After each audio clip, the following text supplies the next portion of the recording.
Jamani, Bwana asifiwe. Amen. Unajua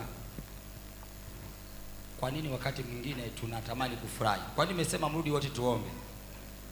Kurudi kwenu sio makosa, na wakati mwingine hisi mnaonewa, lakini tunaye dada hapa aliyekuwa hawezi kuona miaka mitatu.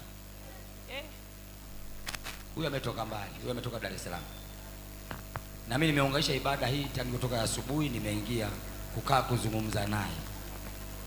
Bwana asifiwe. Kwa nini tushangilie? Kwa nini sasa hivi anawaona? Si unaona watu hao?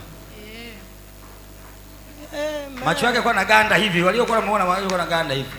Yakuwa na ganda, maana yake anakuwa kama naona lakini haoni kabisa. Njoo mume wake.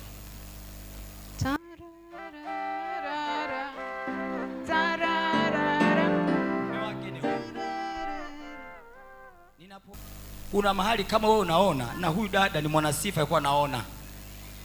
Unanielewa? Leo nimewafundisha, inawezekana mkuelewa, lakini alishangaa ghafla yeye haoni.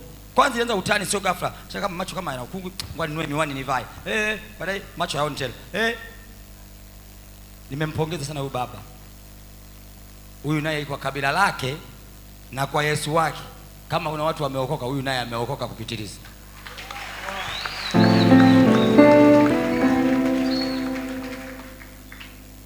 Sasa anaitwa Debora, mtoto wa Yesu.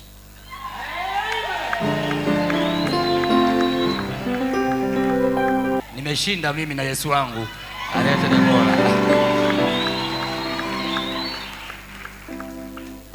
Kwa kweli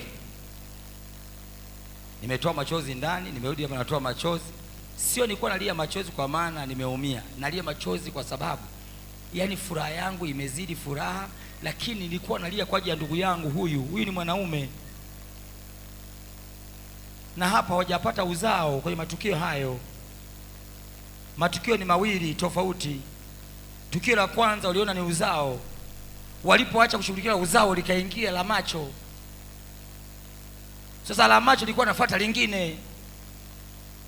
Ndugu zangu, leo tarehe 15 tumearejesha yote.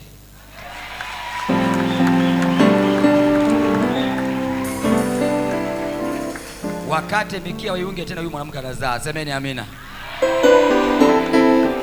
Mtoto anakuwa deliverance, mtoto mwenyewe anakuwa wa deliver. Ndugu zangu, amina. Sisi tumefanya kikao, tunafuatilia kesi ya dada yetu Debora, mtoto wa Yesu. Nimemuuliza, unamwona? Anasema namuona mume wangu. Anasema umemwona mume wako? Mtu wa kwanza sasa, namuona mume wangu, si huyo? Nikamwambia wai haraka mkumbatiwa, sija kumchukua. Asa mume wake akajua kweli ananiona kweli, wao wananiigiza, akashaka amemfuata nkaa.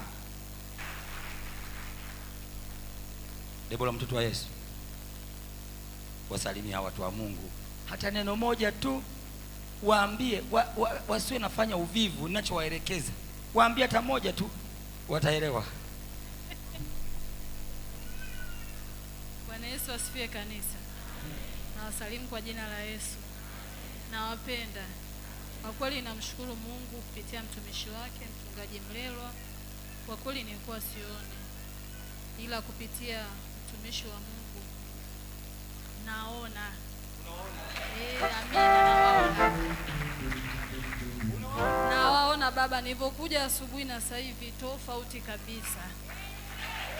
Tofauti naona. Namshukuru Mungu. Baba, Mungu akubariki sana sana sana kwa maombi yako. Tunashukuru sana. Asante.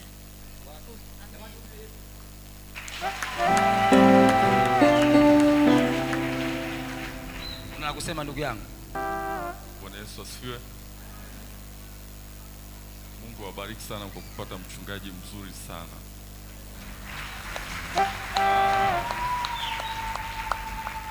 Na waonea wivu. Nilikuwa naangalia nasema hivi siwezi kuhamia huku kweli. Inawezekana umehamia wewe.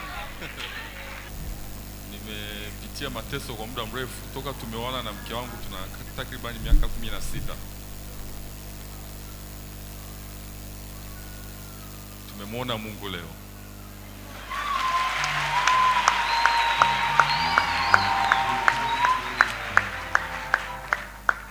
Mungu awabariki sana kwa ajili ya mchungaji.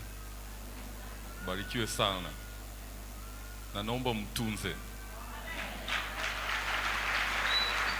ili aendelee kufanyika msaada kwa wengi, kwa sababu wenye changamoto kama za kwangu wako wengi. Mungu amkutanishe naye. Barikiwe sana. Amina.